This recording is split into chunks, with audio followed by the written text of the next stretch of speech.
Welcome back to New to Medical Device Sales. I am your host, Jacob McLaughlin, and today I am being joined by my friend, my former colleague, and the man, the myth, the legend who will beat you up on WWE if you want to have it happen or not, Mr. Alex Frekey. Alex, what's up, man?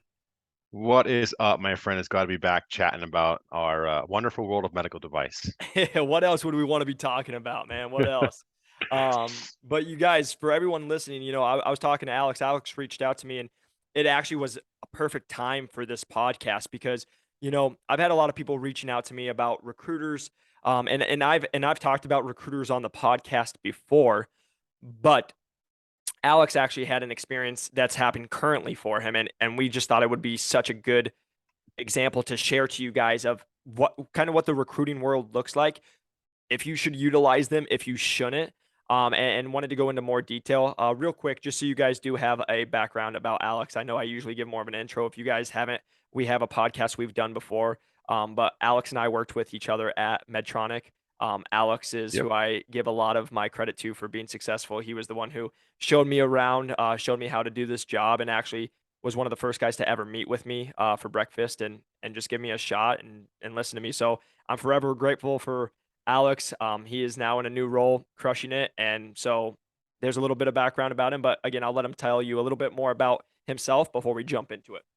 Yeah, so guys, real quick, Jacob and I worked together. He was the one of the only people that actually physically met in person without, knowing someone to chat about it. And he kept up with me every week, 2 weeks. He sent me an email, things are going, but he had some actual meat behind what he was talking about, what he was talking with me, bring up points that he brought up previously. And I'm like, wow, this kid's doing his homework. So we met for coffee one day, and I was like, yep, yep. I saw his notebook full of notes and numbers and names, and it was real. It wasn't just something. It was something that was just manufactured. Like it was real deal notes on conversations. Like it looked like a whiteboard from a scientist. Man, he was going at it, and I was like, "Yep, he deserves a position." And literally, went to call my manager. Said, "If we have a position open up, you got to talk to this kid. You got to hire him. He's got it, and he's going to do well." And he did. He did amazing. Crushed it. Was like probably I think one of the top territory managers in our division. When I left, man, like just congratulations as well, man. Like you've done it, and you definitely proved me right, which I'm happy about. Um, but yeah, guys, so I left Medtronic. I left the gynecology division to pursue a new role. I work for a company called iRhythm, and I'm allowed to talk about them because I love being in the media.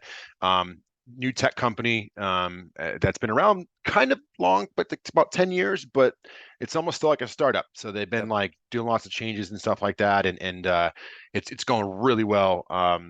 It's an amazing position that it's in the cardiology world that is very difficult. And I know Jacob and I, we should do another podcast and talking about that world. Yep. I know some of you might want to talk about that. It is interesting and very hard. A complete 180 from gynecology. Um, but yeah, that's for us, definitely another topic we could discuss later. But love it, and happy to be here talking about this new topic today. Yeah. Yeah. No. And again, no, I'm excited to you, and we will definitely have you on because that will be one I've gotten a lot of. Actually, it's funny that you say that.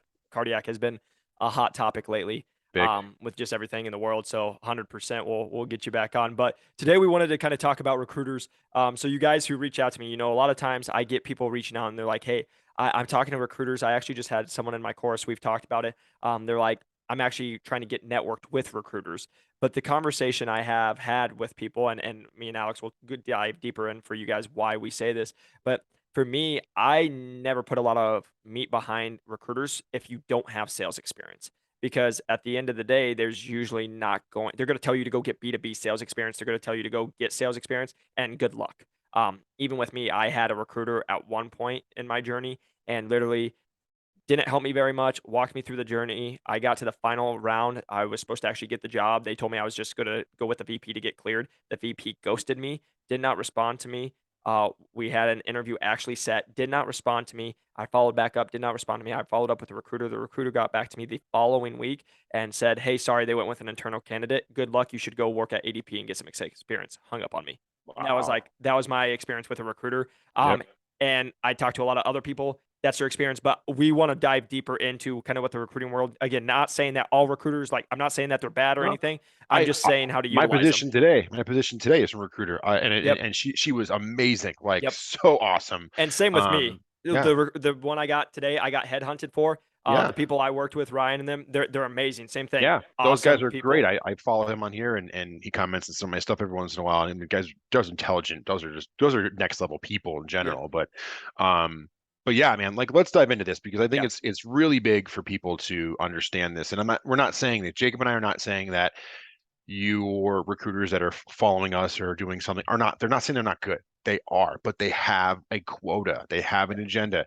Getting you hired is not to make you happy. It's to make sure they get paid. That's how they make commission, just like we do when we sell something to a facility or a doctor or whatever that may be. It's the same situation. I know we touched on that before, but this specific situation I'm coming up to now, I have med device experience. I guess I'm going on my like fourth year.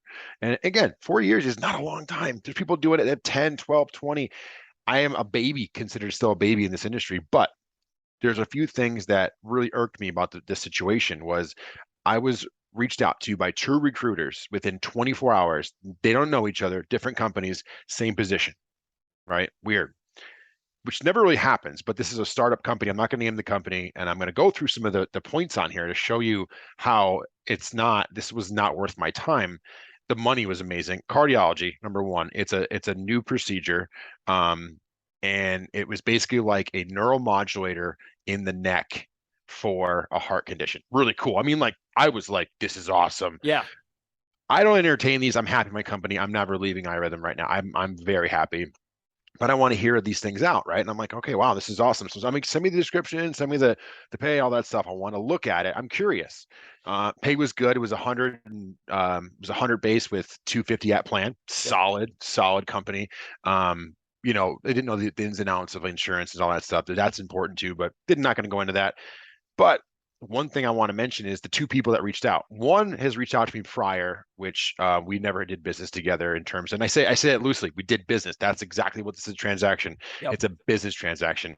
It is not you're making a friend to get a job, right? And I mean, Jacob, you second that, right? It's not. That's A not 100%. Well, it's like you said, it's how they get paid, right. right? And the thing I do want to just state, since we are early into the podcast, the reason we're going into the detail again, just think about this. When we talk about recruiters and how we got placed, we're also people with experience. So the reason I go into a lot of detail of like why people who you're brand new, you're listening to new to medical device sales, you're probably trying to break into the industry. Right.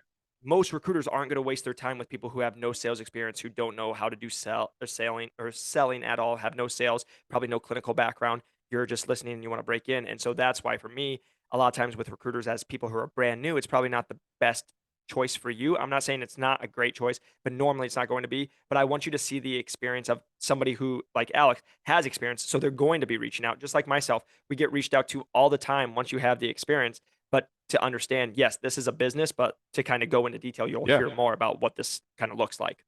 So yeah, let's dive into that. So Yep. I have a great resume. I have 10 years of sales experience before Medtronic, whole nine yards, right? And it's B2B, it's the whole everything, which that's neither here nor there. But let's look at the description, right?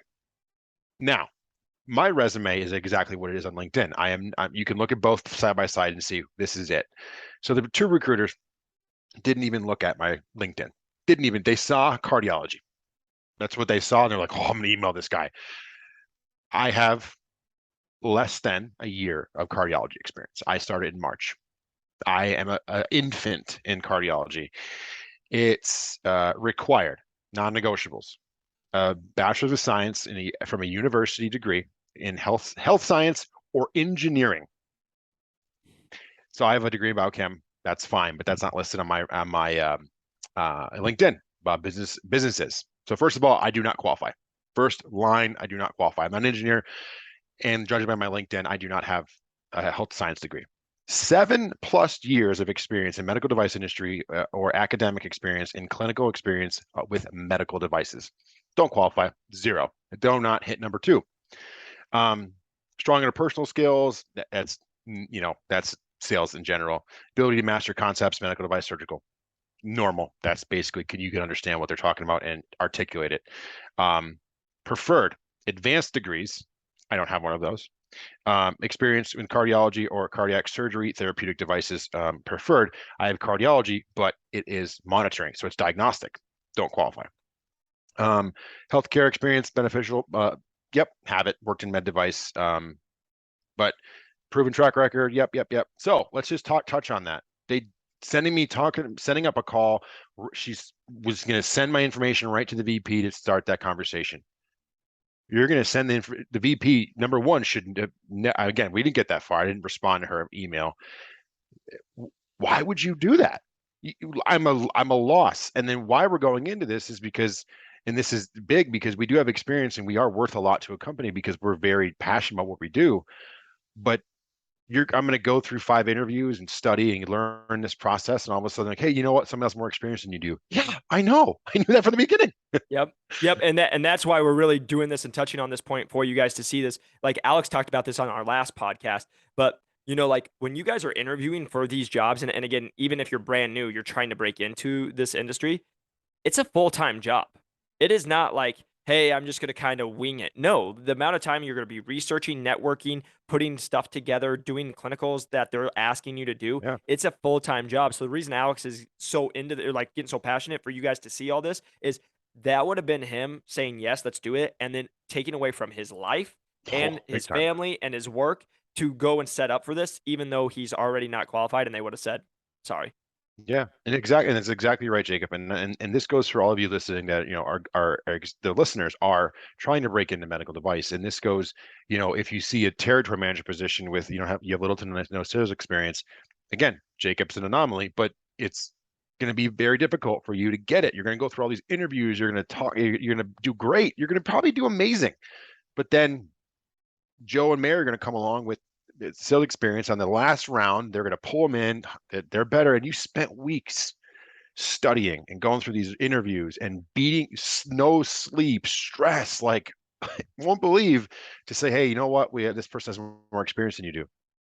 I know they should know that. But Uh, um 100%. yeah, so And that's why recruiters right now are that's tough to take them seriously, in my opinion. But well, I just want to talk to that point of like, like when Alex is saying the amount of work you're going to have to do, I tell people this all the time. The hardest thing I ever did in my life was an interview or like getting prepared to break into medical device sales. Then you break in, yeah, and then the hardest thing you ever did was actually be in medical device sales and be successful in yeah, it. of course. Then it Of then it course. turns up, but like to get ready for it. Like to Alex's point, I'll never forget sitting in my bed and like I had an interview and I was thinking about like I got a text from my manager at the time when I was still interviewing, and it wasn't a bad message, but it wasn't like a great like, hey, this is going awesome. I didn't sleep that night. I slept I think 45 minutes. My brain wouldn't shut off. Yep. How am I going to do So it? I ended up sending an email the next morning at like 7:30 in the morning trying to be like, hey, this is what I'm going to say. This is how I'm going to position it. But like going to that point of like the amount of just life energy it's taking. And like we're saying, like, for example, I am an anomaly. And then we've talked about that on this podcast of like, hey, I was very fortunate. Yes, I worked my butt off, but also there's always a little luck with it, right? Like I'm lucky that two people quit within 2 days of each other and like yeah, had done it. But like in the same sure. respect, like I beat someone out with 10 years experience plus who had brought it. And like when I tell people like, and you guys see this when we do the podcast, like you can ask me any question. I'm gonna interview it and I'm gonna do it very well. Like Yeah. I practice myself. Majority of the people listening to this, I'm not saying you guys aren't great, but even now when you guys call me, everyone's like, oh, I can break in. And every time I ask the question, hey, if a company asked you, why would they choose you over somebody who has sales experience at ADP is a President Club winner and has already proven that they're successful at sales and made $100,000? Why would you be a better candidate to Yep. them? Every person I've ever asked that to has goose egged. They Yep. go, I got to think about that. That's what Hmm. I'm just saying to you guys, how Yep. much life energy and what it takes. And so what Alex is saying to when you guys are trying to prepare for these positions, it's not easy just to go. But again, going back to the recruiting part, like if Alex would have said yes, he would be in the interview position right now. He would be going through that. Well, he would be doing research. He would be getting ready. He'd be networking with people, trying to figure out about the company. He'd be trying to bring out values and all the above. And you know what, Jacob, to that point is 100%. I'd be doing all of that. I would have my whiteboard. I have whiteboards, which you guys can't see. I have whiteboards right here that they're all with all my work, all my accounts, my doctors, everything. Like looks like one of those investigating things with the strings and stuff. It's wild. But yeah, I'd be here. There'd be cards everywhere. It'd be like note card. It'd be everything. But here's the thing: what I want to say about this is the process is difficult. It's really, really hard. But what one thing after the recruiter gets you, ropes you in, and believes that you're going to get the position, one thing the next interview they're going to ask you, what doctors do you know? So that is the next biggest question. Listen, I can have I can be, yeah, no, hey, I'm I hit quota, I'm 80%, whatever. I do really good, blah blah. But hey, I just closed the biggest cardiology office in Arizona for this, and this. And I know this doctor. I could just rattle them off that I was with them yesterday. I'm worth money to them. Yep. I don't care how good I am. I know the doctors and I can facilitate a conversation and probably close 50%, which is 50% more business than they've had currently because they're a startup. They Yep. are worth money. So understand those things as well. Is if you know doctors, that's that's bigger than your resume, to be honest with you. To a to not the second part. The recruiter cares about if you have some of the stuff. Then they're going to talk about, because the recruiter asked me, hey, are you familiar with all the cardiologists in the area? And I was like, oh yeah, yeah, we this and this, and didn't name any names, but I just mentioned a few different systems, and they're all great, great, great. She definitely heard of them before, and knew that they were a key point for the next interview. So she was like, yeah, let's get you set up and everything.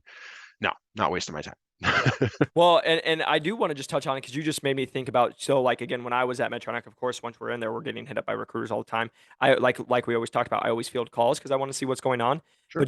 But just going to your guys' points, like I had people like literally I had recruiters reaching out to me and they're like, "Hey Jake, have an associate position."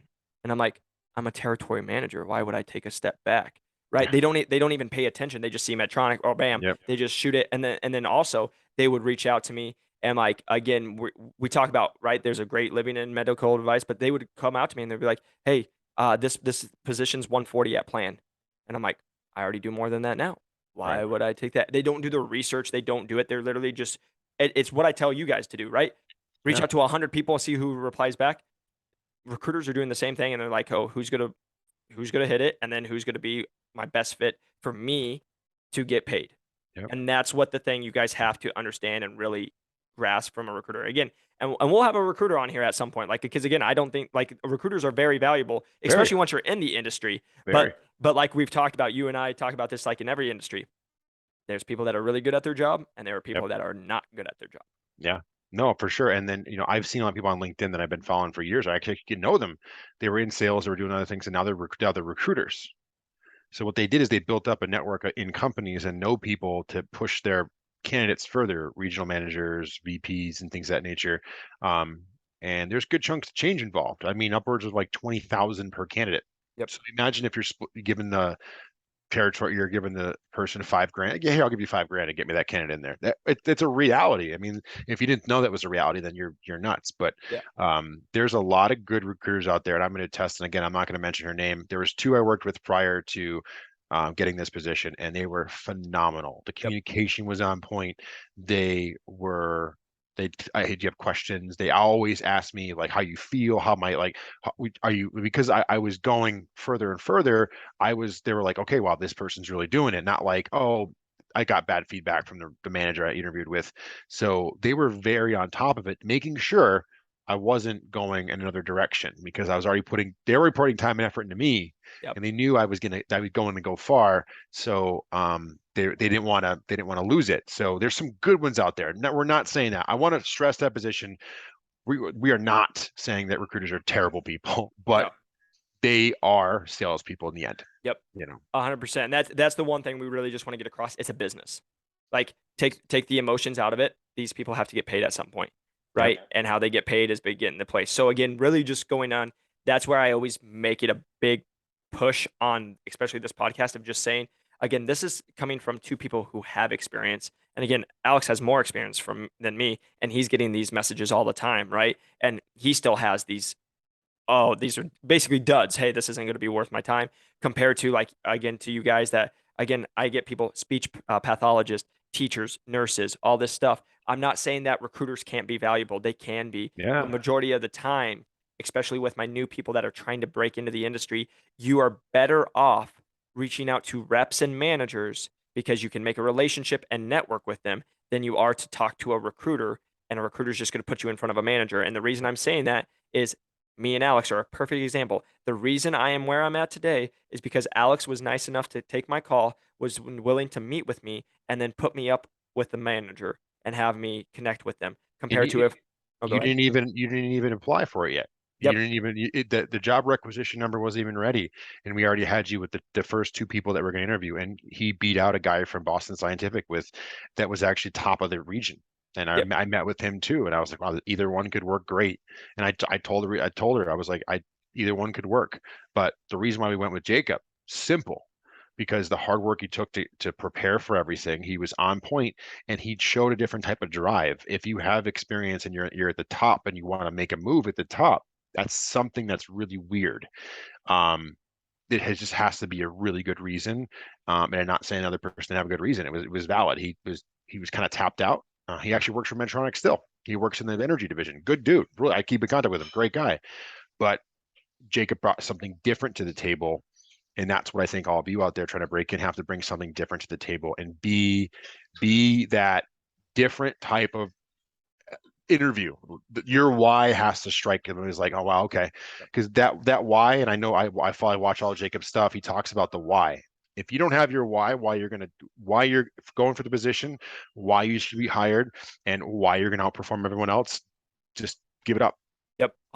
Replay that 20 times, you guys. Put that on repeat and just listen to that. It's so true. I literally just had our call for the course, and that literally was our conversation of you need to have your why so dialed in. Yep. My funny enough, my cousin's a nurse. She's actually going for a role right now, and she's like, "Hey, I want to learn about med device." She's like, "Hey, what's your why?" And I ramble it off like, bam, Boom. I could do it in Yep. my sleep, and it's smooth every single time. And I talk about Yep. I'd go on walks and practice it, so it's not even a question. But you Yep. have to know your why, and it has to be so strong. It Yep. gets you out of bed. And if you just say money, you will get laughed out of the room. That Yeah. can be a piece of it. Now, don't get me wrong, but you can't just be like money. You Yep. have to have a strong why and be so driven to that they can just see it out of you. Yeah. No, for sure. And listen, I'm going to be straight with everyone out there that watches this. When the manager that hired me for Medtronic asked me, why gynecology? I was, I don't know. I'm not going to be honest with you. I was like, I said her name. I was like, if I told you that I was so excited to be in gynecology as a male, I would be lying to you. I think that would be the worst thing I could say. But it was more about working for Medtronic and my why working for them because of Yep. the mission statement. I tied in my life with that. But if you're asking my why working for iRhythm, because cardiac disease and catching arrhythmias early on is something that can save lives down the road. Yep. And my dad right now has a heart condition that we could have caught many years ago if we had one. That's my Yep. why. Yep. Is telling the doctors, the nurses, the MAs why our device is something that should be put on at the point of care from the ED to primary care to the first line of diagnostics in a facility, which it is, or cardiac office. That's my why, because I care about finding the disease early than catching it later when you're already affected. That's why. And again, that's something, again, not everyone's going to have that going out the gate, Yep. but have something that sounds like that, why you're going to be passionate about what you're going to do for that company, for that device, the disease states, wrap your passion around that and live it. And Yep. and doctors, nurses, MAs, they will feel that, and they'll be like, yeah, that's exactly why this person came in with this. We found syncope, we found this. Yeah, absolutely. And now that person has a chance for medical management or ablation or something that they could live longer. Yeah. And that is that's what Jacob and I are trying to tell you guys for having your why. Know why you're going to be in that position to do well. I love that. And the thing I just want to state right there, you guys, is you can hear the passion in Alex's voice. You can hear like that what drives him. And like we say this all the time. That's why Alex is going to beat you every single time because he's got a reason to get out of bed. He's got a reason to go see as many people as he can because he something actually to him that he knows if it would have happened to Yeah, his family that it could be a positive. And the reason I'm just saying that to you guys is that's why I tell everyone again, money can be the piece of it. I'm not saying it can't be, but it's got to be more because if it's just about the money, somebody who has a real reason of the actual reason why they're doing it is going to beat you every single time. And you got yep, to be able to feel that. And lastly, I want to just say we're in sales. If you try yeah, to fake it and try to like yep, fake a sales, we're gonna every manager, every rep is going to see that from the beginning, and they're gonna be like, "This person's fake," because all yep, we deal with is people lying to us all day. of like, yeah, I'll get back to you. They're not getting back to us, right? And Yeah. going with that. So I just wanted Nope. to state that. Yep. Yeah, and I know that we can touch on 1,000 topics. And again, we can Jacob and I could talk about this stuff forever. And for those of you watching and listening, you guys, I follow Jacob's course, dive into it. If I had Jacob's course and what to do, and again, I didn't do half the stuff Jacob did to get my job. I networked with other people, and my wife was a nurse. I did a different way. Yep. But if I didn't have her and didn't have my doors that open in that direction, and I had something that Jacob is producing like he is, I would be all over it because I didn't know what to do. Yeah, I didn't reach out to reps. I reached out to reps when the manager told me to, not just on my own. I didn't do that because I already had sales experience. I thought I was a big hot shot, and that's what I did. But I would take advantage of everything Jacobs puts out because it is gold. He lived it, it's an experience, and he's showing you what he physically did to gain entrance and experience in medical device world. It's not just he came up with the idea once and like, hey, I'm going to put this together and see if people, buy my BS. It's not BS. It's real. And again, he could probably show you clips and snapshots of his notebook, which is probably on his desk, which looks like something like out of the Waterboys playbook from that movie. Man, it's just all grumbled up piece of paper with it's awesome. It's cool. But anyways, guys, thank you guys for watching and stuff like that, Yep. and following myself and Jacob. And look forward to more. We're gonna do a cardiology one soon. That's gonna be big. So I'm really 100%, man. And Alex, where can they find you just on your social medias? Yeah. So guys, LinkedIn, Alexander Freaky, Frekey, and then Alexander_Freaky on Instagram. So either one, reach out. I know a lot of people from the previous one reached out and enjoyed our podcast and stuff like that. And listen, I jump on calls, not all the time, just time because I have a 9-month-old, so sometimes I really don't have time. But You have a if I, live. yeah, I do. But when I'm driving, if you catch me, I leaving and I drive like 30 minutes a day and easily like in one direction, I will talk to you and I'll talk your ear off. So message me in the mornings. Do not message me in the evenings. I'm probably not going to respond. So Yep. And hey, that's a great tip just in life, but also to you guys. I just want to state this because I've actually had a lot of people reaching out to me. Again, I want you guys, I love that you guys listen to this podcast. I'm so glad and thankful for you followers, but you have to understand that I've actually had this happening to myself is people are reaching out and they're expecting. And guess what? We have yeah, lives. We do this out of the goodness of our hearts. And like for me and Alex, right? Alex runs another business, plus he's in the job he does now, plus he has a family, plus we have a million different things. If we're taking time to get on a call with you and just respond back to you, it's because we actually care. But like I've had it just even in the last couple of weeks, people are yeah, expecting me. They're texting me at 10 o'clock at night. They're like, why aren't you getting back to me? They actually get moody with me. I can promise you, A, I'll never get back to you. And B, you guys have to just understand, like, we're doing this out of the goodness of our heart. So again, and last thing I want to say this because I have this happen all the time. If somebody says, "Hey, I can get on a call with you right now," I don't give a crap what you're doing. You better stop and give it. The amount of times I did a 12-minute workout when I was yep, trying to break into this thing so I could get on a 42-minute phone call. The amount of times I have people who tell me yep, I'm willing to do whatever they want to do to break into this industry, and then yep. we'll literally be like, "Hey, I just got to the gym. Can you try to call? Can I try to call you tomorrow?" No, Nope, there's your one shot, one and that's it. done. Because That's it. you guys are now showing me I'm not a priority and I'm taking time out of my busy day when we're working 16, 18-hour days, not kidding about that, and then still making time to call you guys. So that's Yeah, a rant I could talk about all day. sure. But again, reach out to Alex. He's a great resource. But also, the one thing I'm going to just state because I've been getting calls from people that are listening to the podcast, that are actually guests on the podcast. These guys have lives. Do not call them and ask them to take 3 hours out of their day to coach you for free. No, it is not their job to coach you for free. They owe you nothing. Guess what? We have at this point over 110 episodes that have every question Tons of that you can info. have. Yeah, And if you don't, and again, if you want more information, we have the podcast or the course where, again, I've helped over 500 people break into medical device sales. I personally, when Alex is saying I don't do this just for fun and like it's BS, I just beat out 500 people for the position I have to have my job where I'm at. I yep, can prove to you it works. I just had two people hired this week that it works. And so again, if you guys are interested into the course, happy to set up a Zoom call. Reach out to me on LinkedIn, new to medical device sales on TikTok, Instagram. Again, Jacob McLaughlin on LinkedIn. Happy to jump on calls with you guys. But I just want to be fully transparent. I love getting on calls with you guys. I love helping you. But if you're just calling me to chat and you want free advice all the time, I wish I could. but as somebody who's running several businesses, running a startup business as well, running a West Coast, plus trying to live a social life, I don't have time to help hold your guys' hand for free anymore. I wish I could. I wish I could say that, and I did. And when I was breaking in, I did. But at this point, I just don't. So again, if you guys are really serious about the course and you want to break in, and I promise you I can get you guys into this industry, happy to jump on a call. But if it's just you want a bunch of free content, have over 100 episodes, thousands of hours of free episodes for you guys to listen to, Yep. and great resources like Alex to reach out to and talk to. Sure. So, Alex, again, man, thank you so much for taking time out of your night and just sharing this info with everybody. I know it's very valuable. Absolutely. And enjoy, guys, and good luck out there. I appreciate it, man. All right, we will see you guys on the next one. Peace.